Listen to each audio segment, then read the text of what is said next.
Welcome to BFM Uncensored.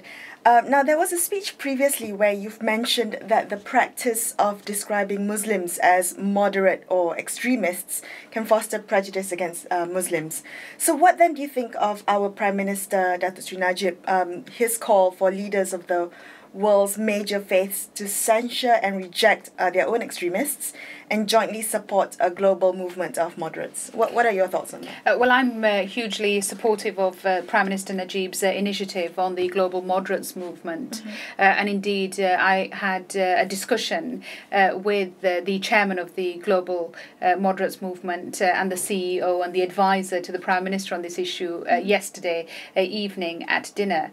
The speech that I gave, the Steinberg lecture, which I gave about a year and a half ago, was really very much in line with what Prime Minister Najib is saying, where I was saying that if you are to follow the faith of Islam, for example, which is my faith, then moderation is the basis of that faith.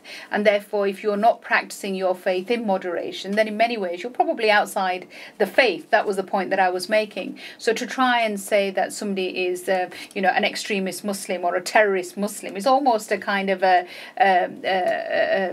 description which either somebody is an extremist and a terrorist, or I would say that somebody is a Muslim because they practice moderation. And I think it was really important for me to make sure that we get the language right on these issues, because certainly as European Muslims who are living and were born and raised in Europe, to foster better relationships, it's really important that we use the right language. So you're saying that extremists are not Muslims?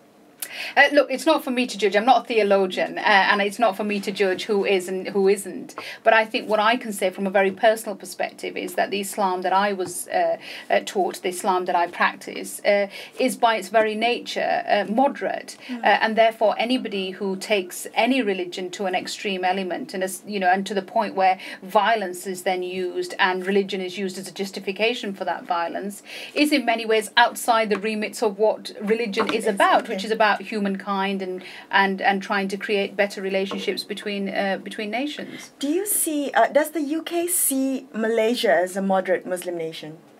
I see Malaysia as a great example of where so many different communities from different races and religions have, for many, many decades since independence, existed and progressed and progressed to a successful point where now we're talking about Malaysia having this vision for 2020. Okay. And Malaysia wants to take a lead role in the global movement for moderates on the global stage. But skeptics are saying back home, in our own backyard, the government takes a hard stance on Muslims and non-Muslims alike for their differing beliefs. There have been a couple cases in terms of proselytization, the use of the word Allah in the Malay language Bible, and so on. So how much does our leaders' voice of moderation jive with the image and credibility of Malaysia? We had a very interesting discussion last night. We had the Archbishop there, we had representatives of the Buddhist and other religions there, and it was quite an open discussion, both in relation to the challenges internationally and the challenges within Malaysia. Look, there will always be scope to make relationships between faiths and between communities in your own country better, whether that's Britain, whether that's Malaysia. But I also do feel that because there are challenges in our own countries, which we of course must deal with, that doesn't stop us from taking a leadership role in international circles. I'm just concerned that the word moderate or moderation in Islam has been politicized, has been used in a political level, bandied about in the political forums.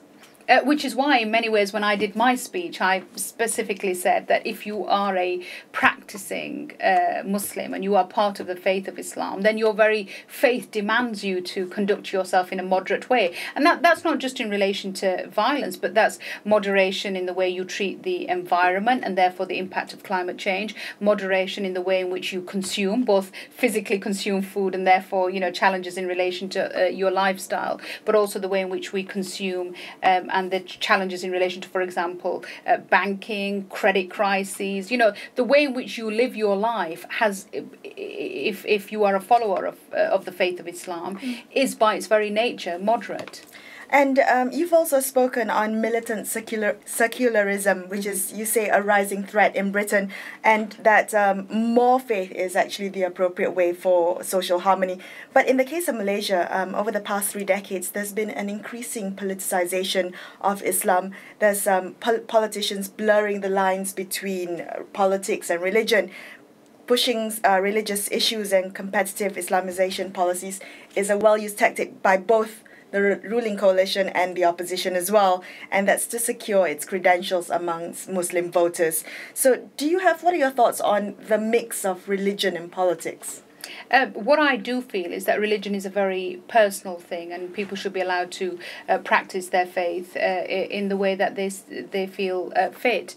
When I talked about militant secularisation, the concern that I had was that certainly in parts of Europe, we'd reached a stage where, for example, to wear a crucifix at work was considered to be wrong. To offer to do prayers before a meeting was considered to be wrong.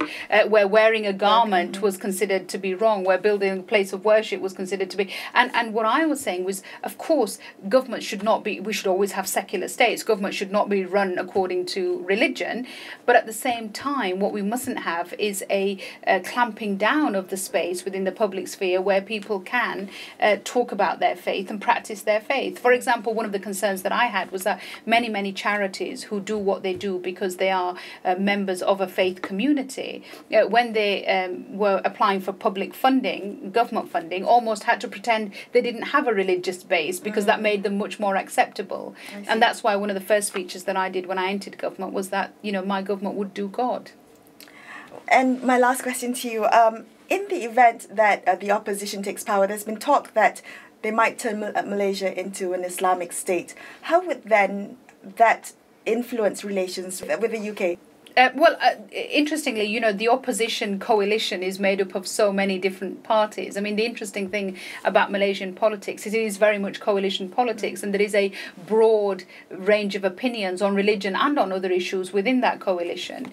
And certainly it's not for us to be involved in the internal politics of Malaysia. And, it's for the people of Malaysia to determine what is the best government and the future for them. And certainly as far as Britain is concerned, we're ready. We're back in business. We're back here saying that this relationship matters to us. We have deep cultural and historical ties which we want to nurture and take forward. And we look forward to working with whoever the people of Malaysia choose as their next government.